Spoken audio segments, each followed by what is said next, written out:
வணக்கம். ஈரோடு மாமரத்துப்பாளையம் சைட்லேருந்து civil engineer Arunkumar பேசிகிட்டு இருக்கேன்.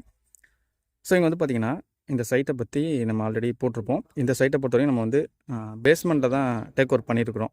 ஸோ இதில் நிறைய கரெக்ஷன் இருந்துச்சு, அதை சரி பண்ணி தான் எடுத்து வரோம். இப்போது இந்த ஃப்ரண்டில் வந்து பார்த்திங்கன்னா 13 அடி இடம் இருக்குது. ஸோ போர்ட்டிக்காக நம்ம எக்ஸ்டெண்ட் பண்ணியிருக்கிறோம். ஸோ வந்து பார்த்திங்கன்னா 2 பில்லர் புதுசாக போட்டிருக்கோம். ஸோ இன்னொரு பில்லர் வர வேண்டி இருக்குது. ஸோ இது வந்து இபி சர்வீஸ்க்காக இந்த இடத்துல இருக்குது. ஸோ இதை வந்து ஷிஃப்ட் பண்ணிவிட்டு ஸோ இந்த இடத்துல குழி தோண்டி இங்கே ஒரு காலம் போடணும் நம்ம. ஸோ இதுக்காக நம்ம டெம்பரரியில் அந்த பிளாக் ஒர்க் பண்ணியிருக்கிறோம். ஏன்னா இதை ஷிஃப்ட் பண்ணி வைக்கணும் இல்லையா? ஸோ அதுக்காக இதுக்கு முன்னாடி வந்து பார்த்திங்கன்னா இது 45 அடி மட்டும் பில்டிங் மட்டும் இருந்துச்சு. எக்ஸ்ட்ரா வந்து போட்டு கேட்டிருக்காங்க. நம்ம இது கூட வந்து சேர்த்து எடுத்துகிட்டு வரோங்க. ஸோ இந்த சைட்டை பொறுத்த வரைக்கும் நம்ம வந்து கன்சல்டேஷன் பேசிஸில் சர்வீஸ் தரோம். ஸோ இந்த மாதிரி சர்வீஸ் உங்களுக்கும் தேவைப்பட்டுச்சுன்னா டிஸ்பிளே நம்பர் இருக்குது, கான்டாக்ட் பண்ணுங்கள். டோட்டல் கான்ட்ராக்ட் பேசிஸ்லேயும் வீடு கட்டி கொடுத்துட்ருக்கோம். சர்வீஸ் தேவைப்பட்டுச்சுன்னா கால் பண்ணலாங்க. நன்றி, வணக்கம்.